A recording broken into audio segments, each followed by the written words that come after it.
everybody. It is another thrilling episode of What's Happening in San Diego, and I am your hostess, Laura Jane, and in the studio with us today is Robin Henkel. Welcome, Robin. Thank you very much. Thanks for having me. I'm so happy. You're one of my favorite entertainers in San Diego, and so we are going to put on a special two-part Robin Henkel Hapnyn podcast. I'm in it. You're in it. In for it. You're in for it. I'm in for it. You're in for it. So, it's so great. You blew my mind the first time I ever saw you play. Such a wonderful presence on stage. You suck everyone in. You are magnificent in your storytelling. You're a master of so many beautiful guitars. And you brought a guitar with us today, Recording King Gibson. This one that I'm playing right now. From what I understand, it's 1939 Gibson. Well, it says Recording King, which is not. I don't think there's any connection to the modern company. Although I think the modern company, Recording King, definitely took their idea from this, and maybe there's a connected lineage, but I don't know what that is. But Gibson made these guitars back in the late 30s to try to. I guess they were trying to create a lower echelon guitar that they could sell cheaper. If you were on a budget. Gibson. Yeah. Right. But I have had two of these. This is my second one. The first one was stolen. I think it was on Valentine's Day or a day before Valentine's Day. Rats. In 2005. And actually, being on a podcast, this is a good opportunity to say, if you find a Recording King that actually says Gibson on it, in scrolled letter up on the headstock, and on the back, there's an inscription. And it says, and I don't know what it means, but it says, Jerry DeRay and his one-man orchestra, 727 Colton Avenue, San Bernardino, California, Urbita Trailer Park, 1929 to 1942.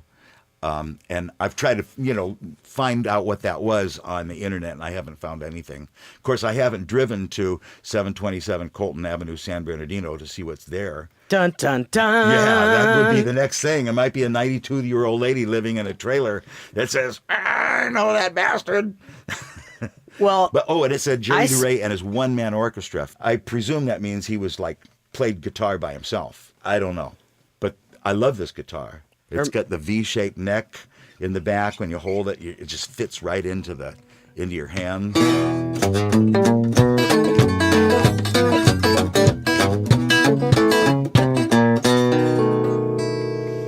I love this so guitar. Beautiful. God.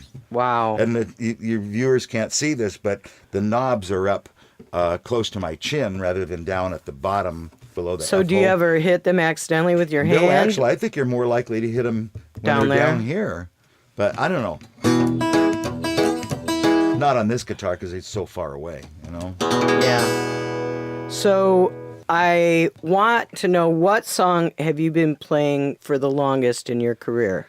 What song do you still play that you played early on? When I was about 10 years old, I saw Josh White, who was the first, I think the real first bluesman I'd seen. See, I never knew there was a style of music called blues. Oh. But what used to get me is my parents would take me to the coffee houses of the early 60s, and when a guitar player would...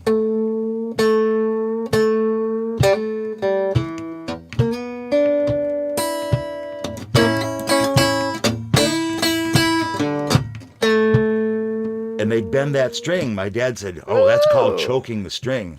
And I said, wow, that was the coolest thing. So my favorite songs were like John Henry and Nobody Wants You When You're Down and Out, which a lot of the folk singers did in the 60s, even though I guess that was a Bessie Smith tune. But Josh White did a song called One Meatball, and it's about a fella that's walking the streets. He doesn't have very much money. He's got 15 cents, and he's looking in the restaurant windows where the menus are posted, and he's trying to figure out what can he get for 15 cents. And the only thing he can afford is one meatball. And so I jokingly tell my audiences, after telling a longer story than that, about the song, that... actually, the guys that got credit for writing it, even though the song probably goes way back to before when people actually copyrighted it, which was probably in the 20s or 30s. But just kind of passed around. Yeah, it was Hy Zarrett and Lou Singer. that did these songs, but that got credit for it as far as an authorship. I heard originally the song was played in those kind of barroom, not real opera houses, but like saloon-style opera houses, and it was originally back in the Civil War, and even before that, it was called One Fishball, and it turned into One Meatball. So yeah, because who buys spaghetti and fish balls? No one. I don't know. That's right. Well, will you please play it for us?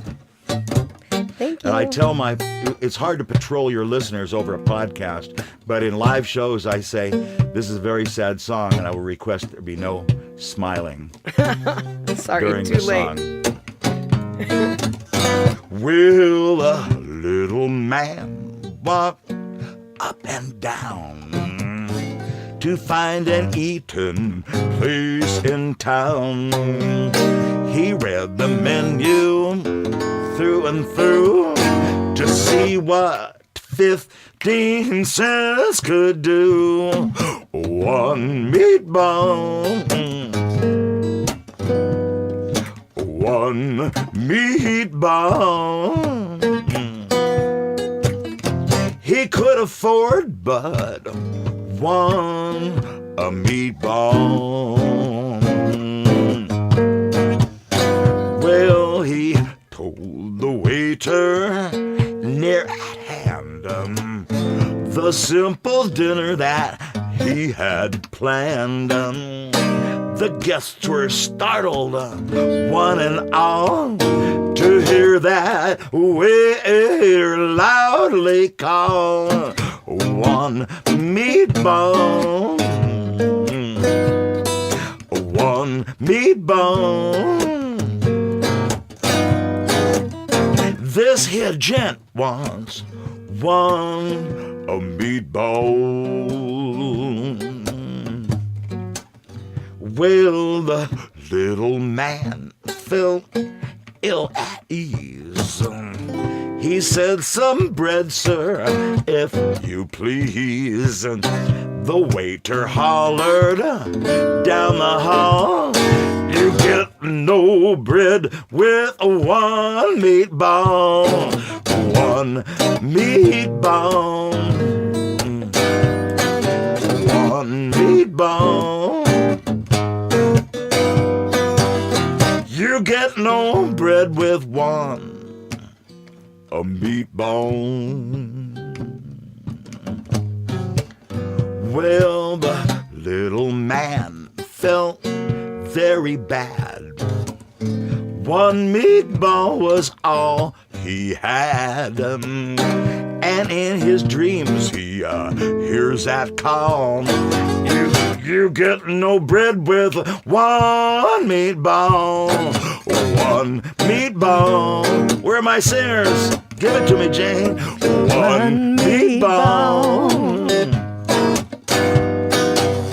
You get no bread with one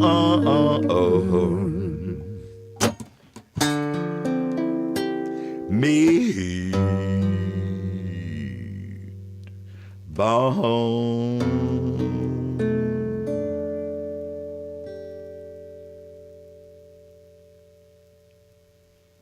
All right. Nice.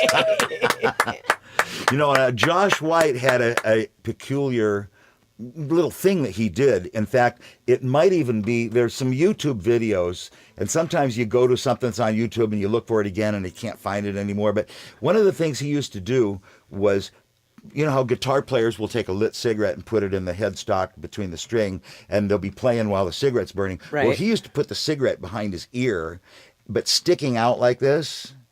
And so it would make the audiences really nervous because he'd be up there like doing his song and the cigarette would be gradually burning down close to his afro hair, right?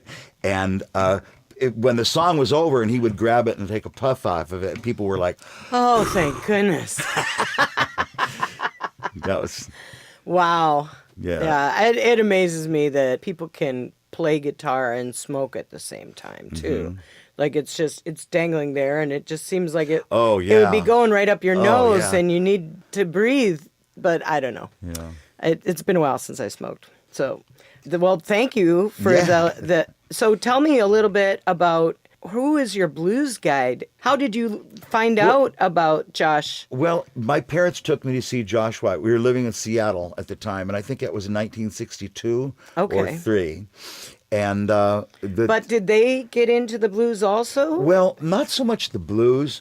It was more like American folk music. Okay. Actually, in Seattle at that time, which I believe the county is called King County, there was a radio station. I think it was called King. They used to have folk music on a Monday night.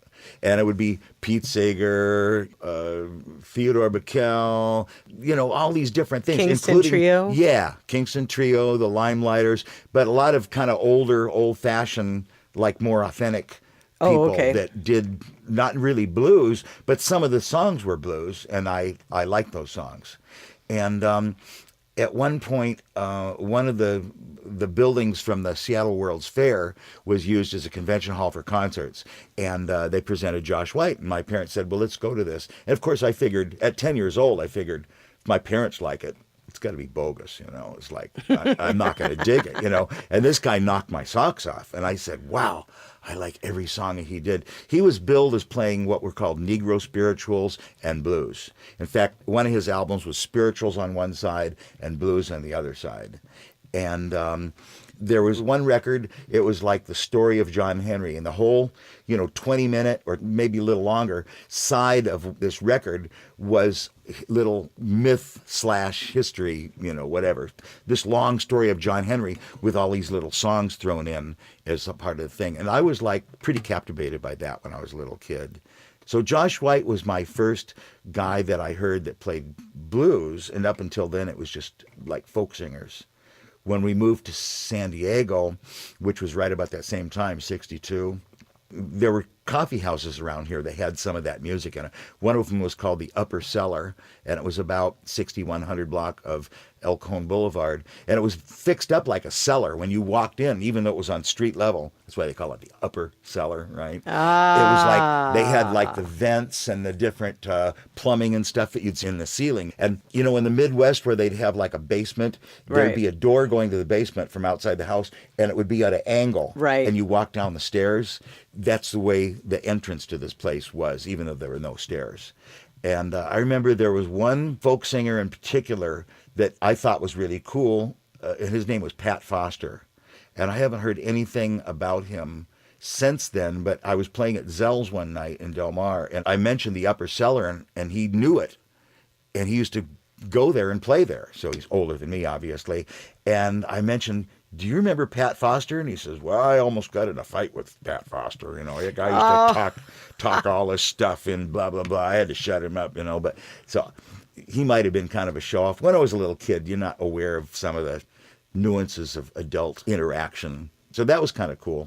But it wasn't until I was, in like teenager, got into rock and roll. I wanted my guitar teacher to teach me how to play the solo on bum, gong, gong, gong, gong, gong, gong, gong, all of the time, but and that guitar teacher, he was cool because he had long hair and a brown motorcycle jacket, and he had one of those silver tones with the lipstick pickup. And this is like when I'm like 14 or 15 years old, so I'd never seen this stuff. And he was into electric blues, and he played at a place called the Golden Bear. And when I told him I wanted to learn how to play solo guitar, he says, what you need to be listening to is a Paul Butterfield Blues Band. So he told me to get that record, and I probably got an Albert King record. And I mean, I wasn't captivated by it, but it was there in my lineage. And shortly after that, I got into Jimi Hendrix and Janis Joplin, and that whole wave of San Francisco bands was a new thing.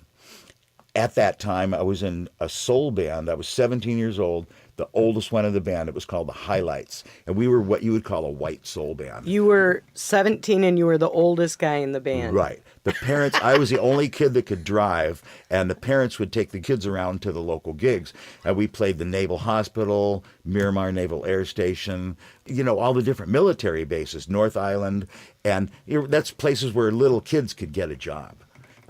And play in the enlisted men's clubs. So we would sometimes do our steps, and be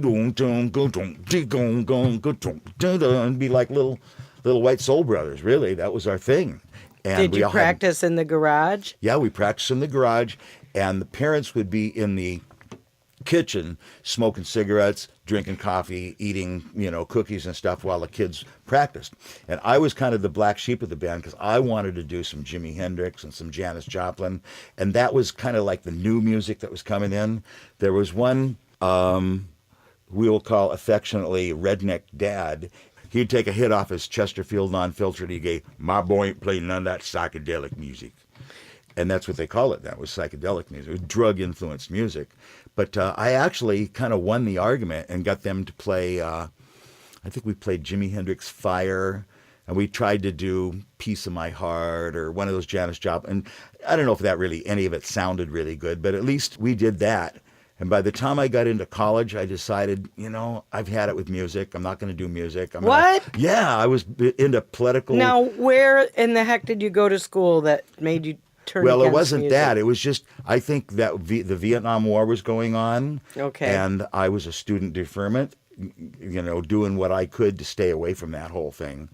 And in that whole attitude of hippies, politics, Nixon's, that whole thing, I thought my service to humanity was to become a political science major and propagate my beliefs to students and become a teacher. And I decided, well, music isn't my thing anymore.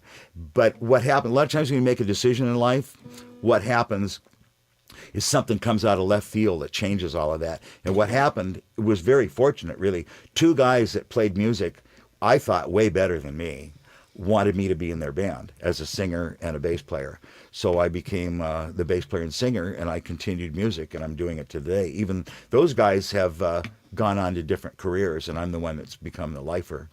That we had a rock and roll band that played Jimi Hendrix, ZZ Top, The Who, Rolling Stones, played one of the biker places that was kind of, famous, infamous. It was on 47th and University, a block down from the Tower Bar. Now it's a laundry, but back then it was called Neutral Grounds. Ooh. And we played there. We played Leadbetters. And so in that band, did you do any original material, or when did you start getting into writing? A little bit. I didn't write them. Actually, I wrote the very first KGB Homegrown album was coming out. And the lick this guy did on guitar, and I thought that's the coolest thing. So even though I was playing bass, the guitar player was... And I thought, wow, what a cool lick. It almost sounded like the American Bandstand lick. Oh, yeah. And he'd always do that, which is typical Chicago blues thing, I found out later. But I made up a song called the OB Shuffle for the KGB Homegrown record. OB! And I don't think I could do it, but it was like something like, bebop, hooray, Friday's finally here. Go down the market and buy me some beer. No books, no job till the week rolls around. I just sit in my house and watch the sun go down. Light me a smoke, something flies buzz around my head.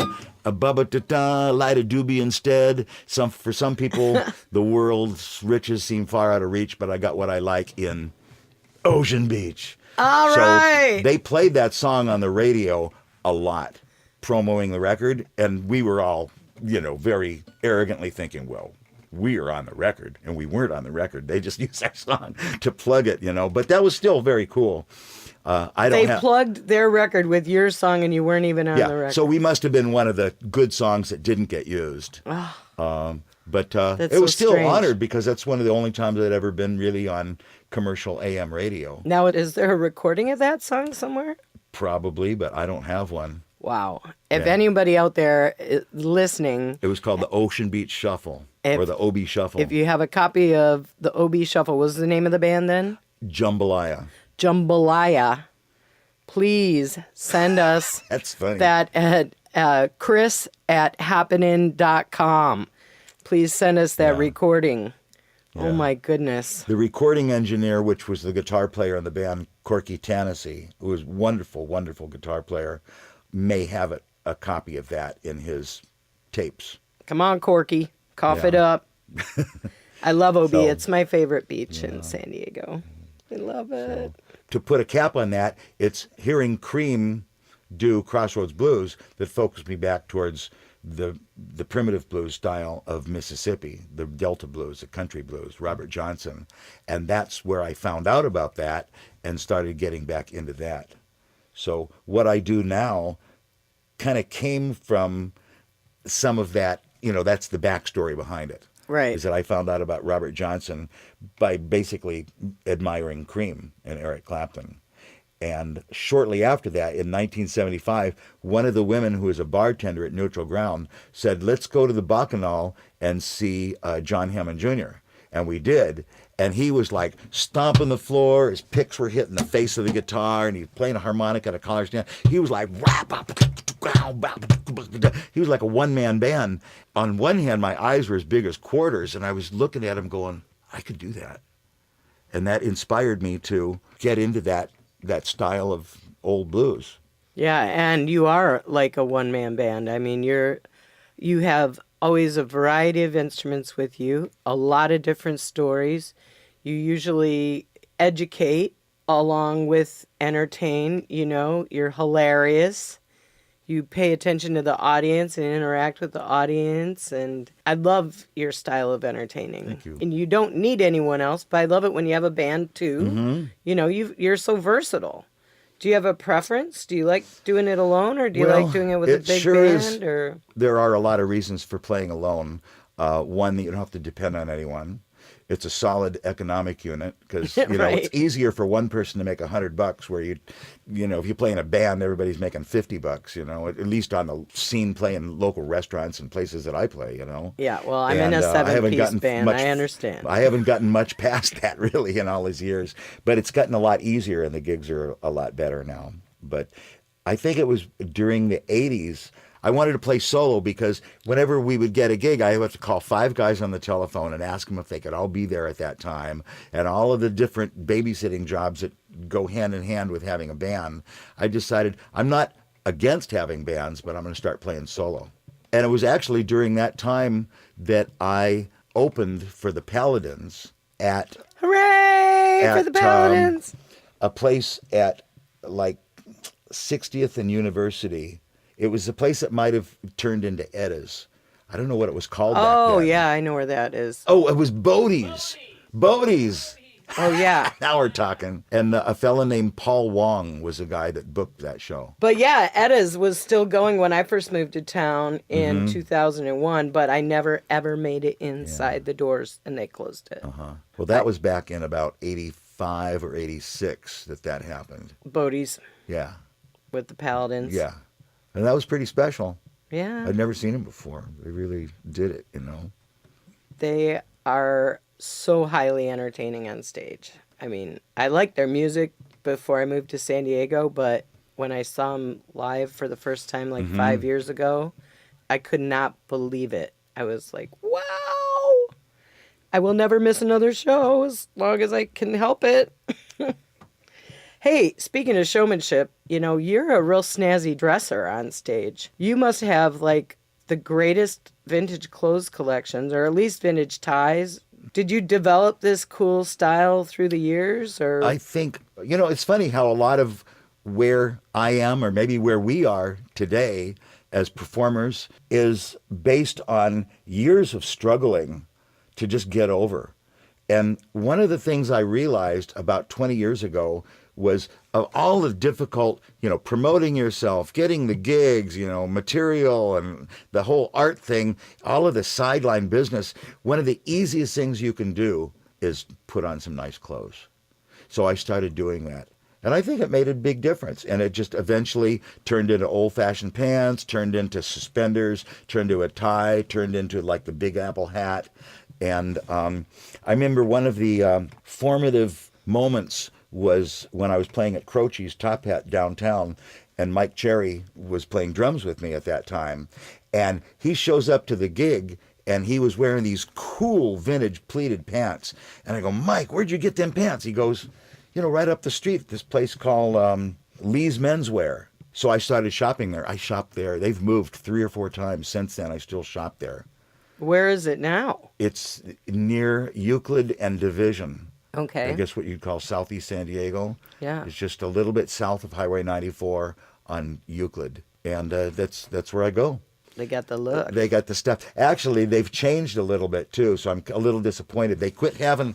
That was the kind of place where if you wanted to buy a pimp outfit, you could get it there, because that's the kind of stuff that they had. They would have like 3 suits in the front window, one bright red, one bright blue, and one bright yellow, with the derby hat, the coat, the whole deal. And they were bright. And I wasn't going to go quite that far with it, but. I started getting the pants with the crazy prints on them and stuff like that. And it always kind of raises an eyebrow. People see it, they go, whoa, where'd you get those pants? Yeah. Well, like I said, snazzy dresser. One of my favorite things. Thank I you. love it when somebody has a style and they put it together and it works for them and you look so handsome. Thank you. So thank you for being a snazzy dresser. At 66 years old, I hear a lot of my fellow musicians kind of bemoan how difficult it is when you get older to stay in the music business. And I figured I got to do something that my age creates credibility rather than pushes me off to the side. And one of the things is it just goes hand in hand with playing the old blues. Well, yeah. So- Should we do another song? And Sure. what would you like Well, to... I don't do it the way Blind Boy Fuller did it at all, but I noticed a song by Blind Boy Fuller. It's called Walking My Troubles Away. Paper boy calling extra. Have you heard the news? Shot the brown I love. I got them walking blues. I'll keep on walking. Just trying to drive my troubles away. I'm so glad the trouble don't last always. Used to be my sweet gal, you soured on me. We won't be together like we used to be. I'll keep on walking, just trying to drive my troubles away. I'm so glad the trouble don't last always.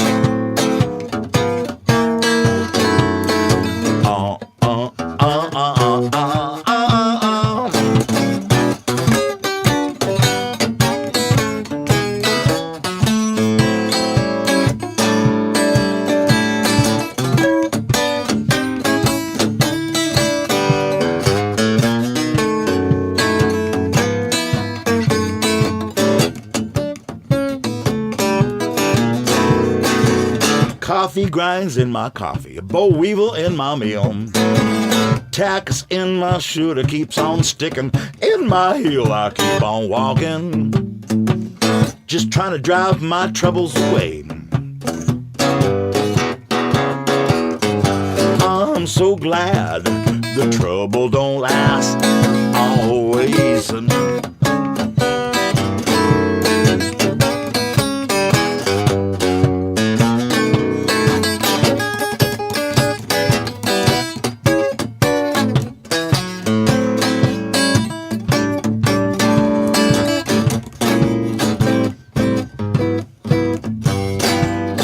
I'm so glad the trouble don't last always.